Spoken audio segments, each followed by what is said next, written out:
So, 3 graphics cards, essentially 3 generations for the most part, sort of. So we got HD 7000, 7950, Dual X by Sapphire, the R9 384 gig Nitro by Sapphire, the RX 570 Nitro by Sapphire, and I happen to own a RX Vega 64 Nitro Plus by Sapphire. Interesting. There seems to be a little bit of redundancy in that. That's right, the point of this video. So here's what we're doing today. Sapphire has made some of the better graphics cards for AMD over the last 5 to 7 years. That's about going back to as far as 2014, 2012. So I've been in the game since about 2011 when I had a GTX 480, but I've had many cards far before that, but more on my own. So the very first card that I purchased for my system was the 7950. It was a Vapor X. It's a little bit different than this, but most of the designs changes really aren't that relevant other than like dual 8-pin versus dual 6-pins. But the point of this video is back in 2012 and 2013, cards were much different when it comes to heatsink design, the heat pipes, the video outputs, if they had dual BIOS or not, the fan designs. They've changed a lot over the 5 to 7 year period that we're looking at today.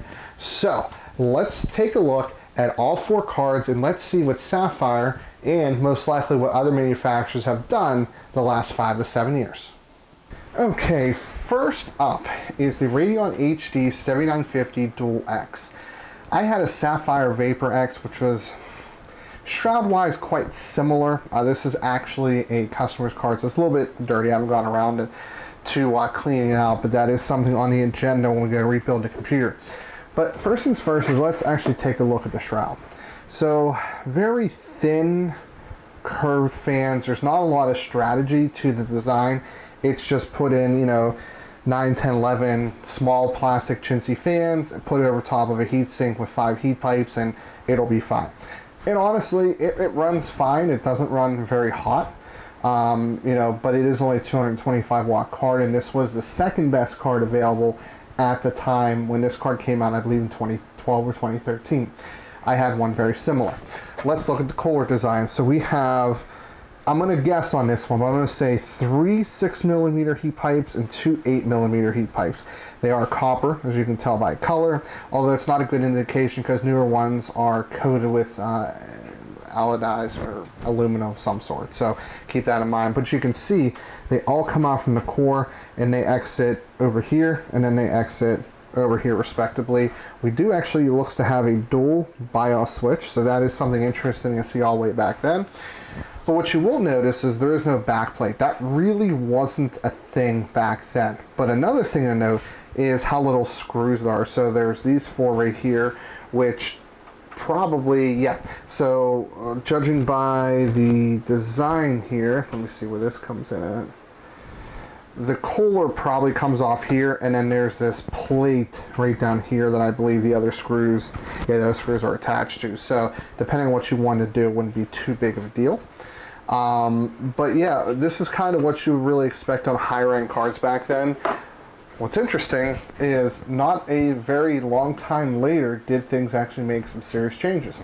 Let's take a look at the R9 380 next. So first thing to note is this one's actually a tad bit taller right here, and it's also shorter. So let's move this guy out of the way. So immediately, one change you can tell right off the bat is this has a back plate.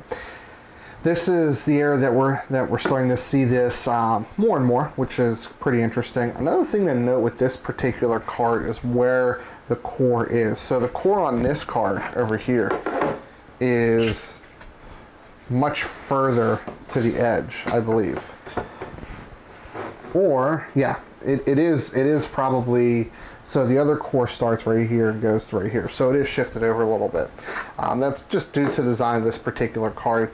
This is a rebadged 7870 LE or XT with 4 gigs of RAM.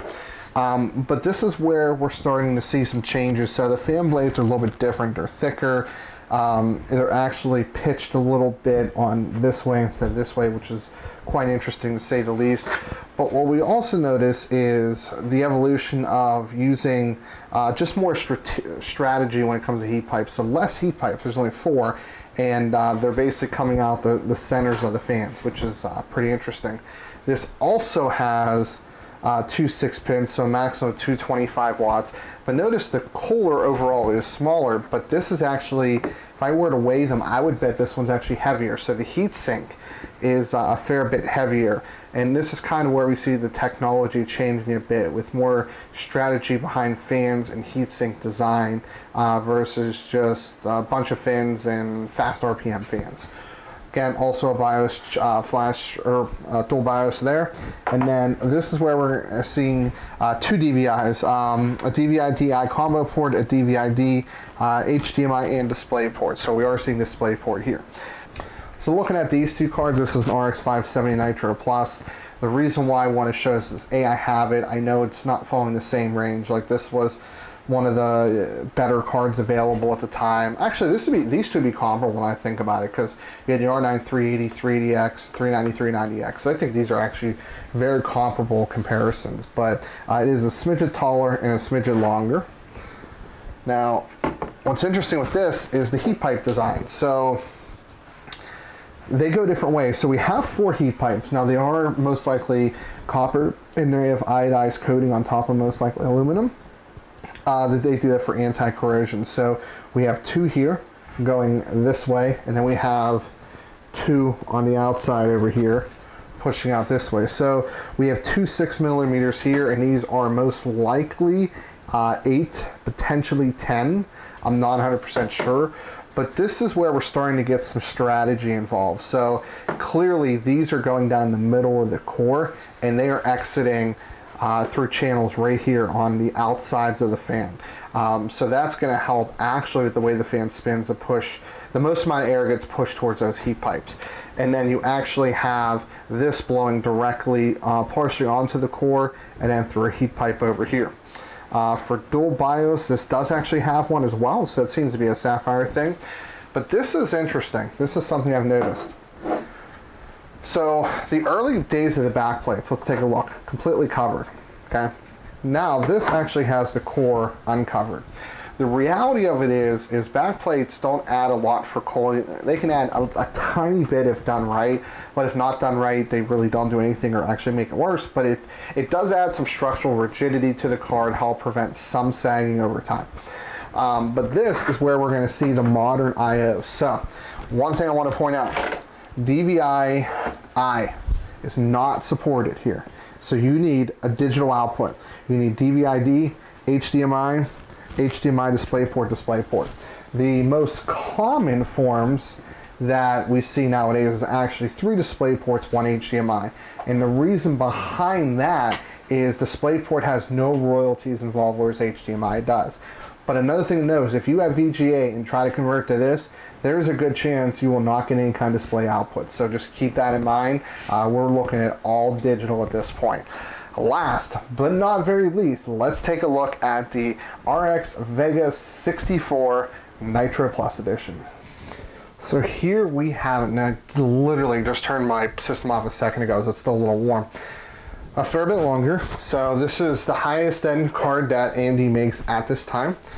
And I believe it's one of the most powerful models out there, period.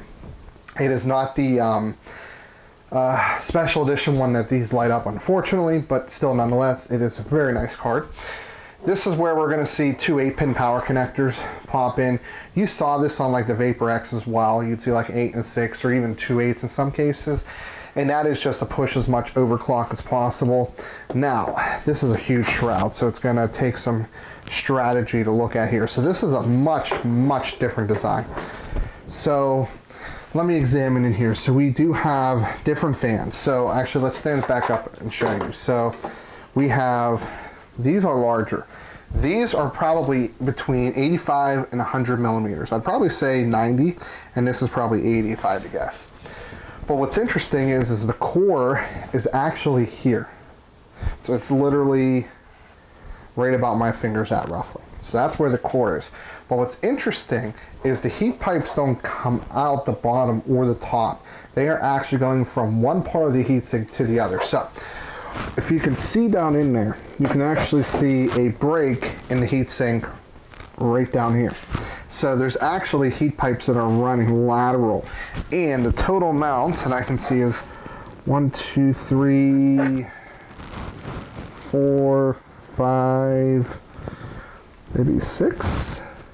And they actually run top and bottom. So for example, well, not actually. So we actually have it. It's interesting here. So we have 2 heat pipes that run this way, curve, and go out that way.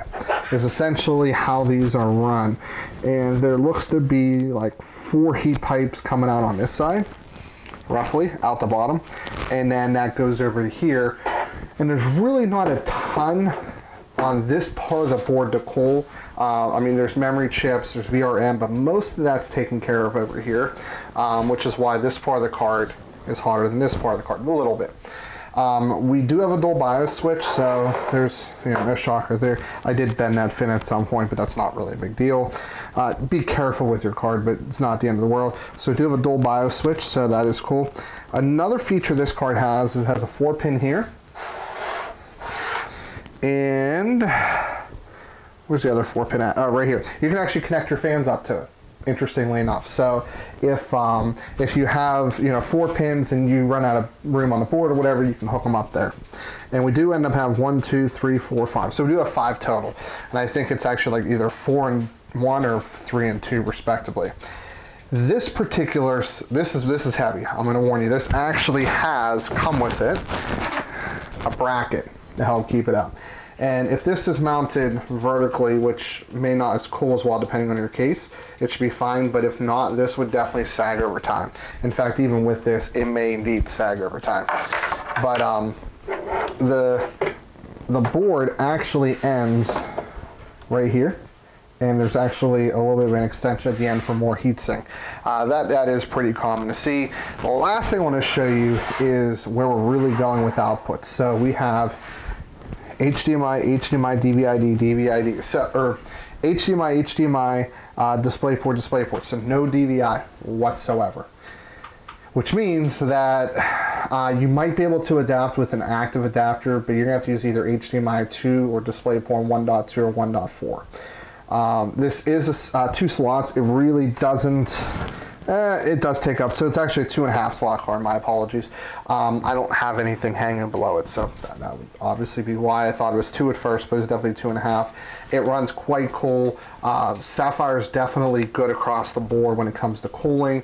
To give you an example, my RX 570 Red Dragon ran almost 10 degrees warmer than the one that's over here. So that's kind of it. That's the evolution of what Sapphire's done with their coolers. Let's go ahead and wrap this up. Today, what we did was we basically learned what Sapphire did with their cooler designs and card designs over the last 5 to 7 years.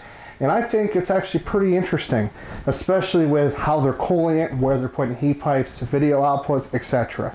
So hopefully you learned a little bit. I know I did. If you like this video, hit that like button. He will be very sad and falling off if you don't hit the like button. If you hit the dislike button, just remember, look at that face. He would be very sad. But leave a comment in the section below, subscribe, and there might be stuff in the description for you to buy, so feel free to buy stuff. It helps him out. It buys his schmackers. But as always, this is Steve from PC Budget Solutions and Gino, and we'll see you later on down the road.